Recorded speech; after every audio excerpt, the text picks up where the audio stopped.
Welcome, welcome, welcome. What is the deal breaker in healing fatigue?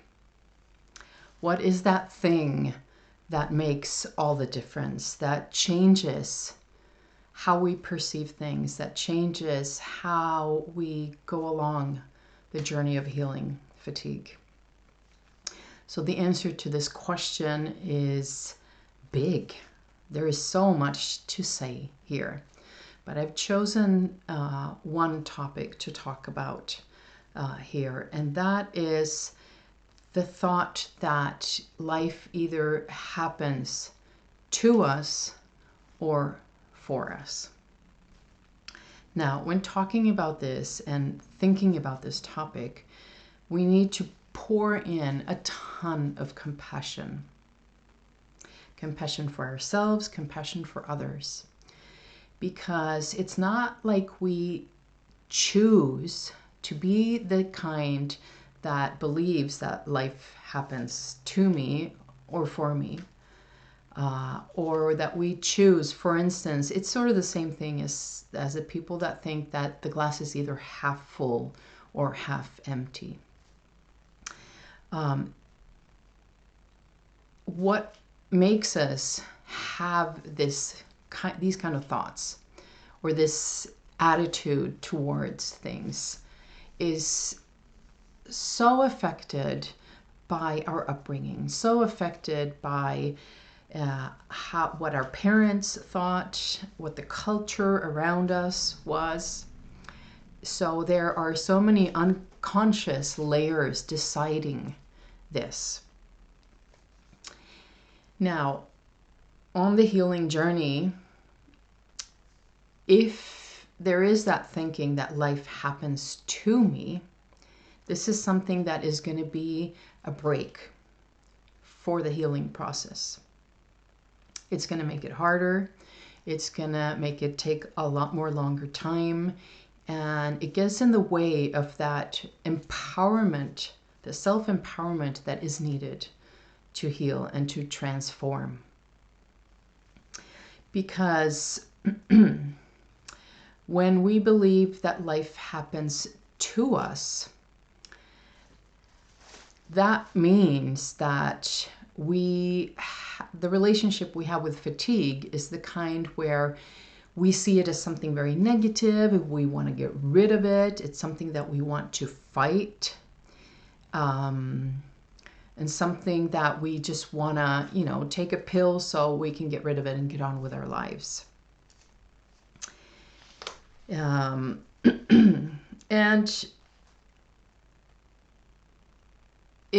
when we're in this place, we're also in a place where we are is governed and affected by what other people in other situations do.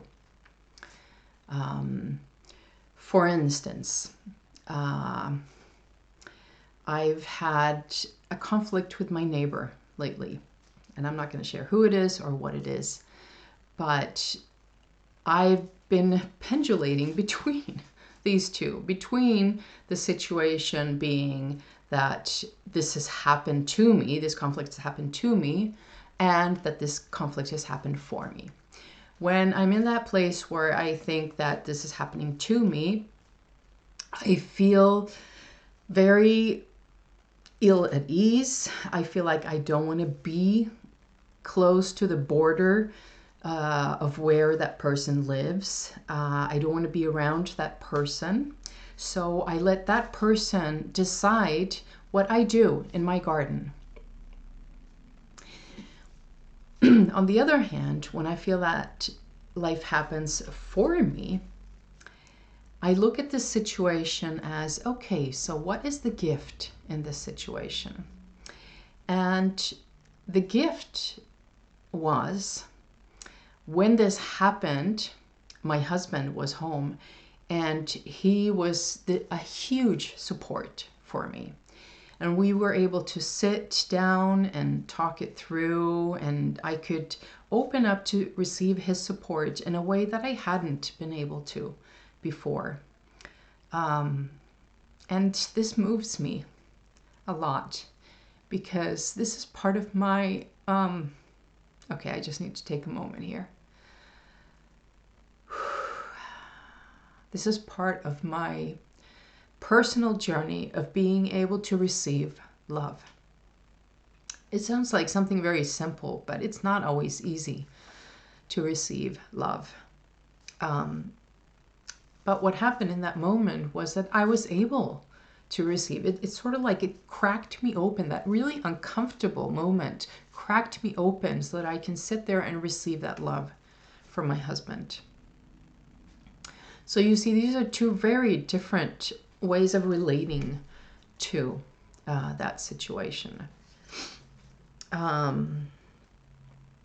And when we believe that life happens to us, we often feel that we have no agency in our lives to create change, that it's not up to us to create what we want in our life because it's up to other people or other situations, or we think that, oh, there's something wrong with my body, there's something wrong with me.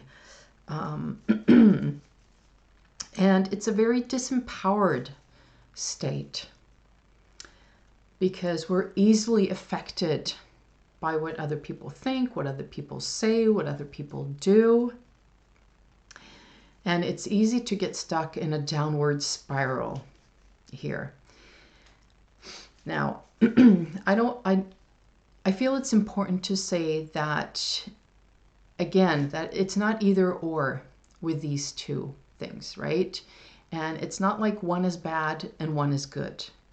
It's more that one of them is more helpful to achieving what we want and one is not helpful. To me, that is a more supportive and a more compassionate way of thinking about it. And I know sometimes the word victim is used in this situation, and that is a word that is quite loaded because being a victim can be either you're in a place of disempowerment or you're actually a victim of circumstance where you didn't have the opportunity, or you didn't have the tools, or you didn't have the chance to do something about the situation. But sometimes people use this as being in victim mode, right? And I think it's problematic because when we use that word in that way, there's like an underlying idea that they should be able to get their shit together and do something about it, that it's their responsibility. Whereas I see it as, well, they might not have the tools yet to shift from life happening to them to life happening for them. So what does it mean when we're in that mode where life happens for us? That's a very different place. It's a place where we feel very empowered, where we see fatigue as a gift, where we see fatigue as a teacher, as an ally that wants to show us something about ourselves. And for me, I have been in both places here when it comes to fatigue. I have both been so angry and frustrated and irritated with the fatigue, and at the same time, I've had very powerful experiences where I've actually had conversations with my fatigue and learned how fatigue has really helped me in my life. And to give you an example, many years ago, I worked at this place that I loved the job, but the work situation was extremely challenging to me. There were so many things that were very, very challenging with that workplace. And that is when I started having the chronic fatigue symptoms. Now, when in one of my therapy sessions, when I was in a session of somatic experiencing, which is an incredible trauma. I don't know if it's called therapy, but it's an incredible tool to heal trauma. And there are a lot of things from that I use in the work that I do. But anyway, in that session, I was able to see how fatigue actually made me physically remove myself from that workspace that was so toxic for me. And at the time, I couldn't see that. But this is years after that I was able to access the wisdom of my body of actually removing me from a place that was very toxic, that was not serving me. And so when we're in this space of seeing that life happens for us, that life brings us experiences as gifts, as teachers, we see ourselves as the creators, the creatrix of our own lives, where we have agency to create change in our life in a way that we don't when we feel that life happens to us. And so how do you shift from one to the other? There's no easy way to explain how you make that shift. Sometimes it takes therapy work, therapeutic work. Sometimes, depending on where you're at in life, you can make a conscious choice to become aware of where you're at. Am I seeing fatigue as something that's happening to me, or am I choosing to see fatigue as a gift, as a teacher?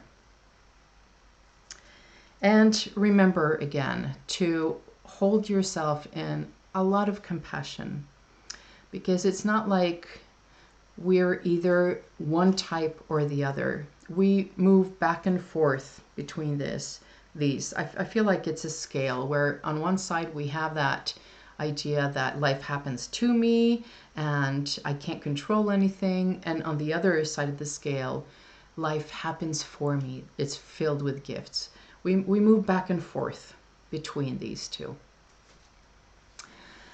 So I'm curious to know how this is supportive to you, and where you find where in places in your life where you feel that life happens to you or life happens for you.